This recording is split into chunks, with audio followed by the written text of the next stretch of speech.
Un bătrânel la 102 ani. Au venit nepoții, strănepoții și nelipsita televiziune de la emisiunea Amintiri.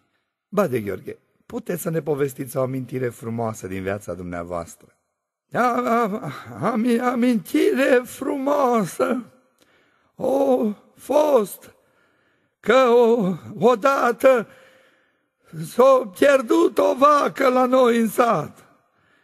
Și am cotat-o tăți până toate râpile, până văi, am aflat-o cole într-o râpă și am înconjurat-o și tăți și am futut-o. Deci e o amintire de-a noastră frumoasă, în schimb, noi nu putem să o dăm pe post. Poate aveți o amintire mai frumoasă, mai gândiți-vă. Mai frumoasă amintire o fost că odată s-a pierdut o fată la noi în sat.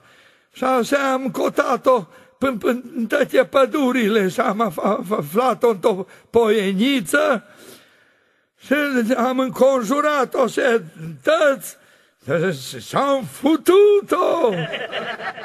Păi ce, dacă astea sunt amintirile dumneavoastră frumoase, atunci povestiți-ne o amintire tristă, că tot amintire din viața dumneavoastră este.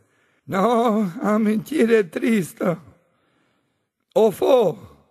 O amintire tristă că odată m-am pierdut eu.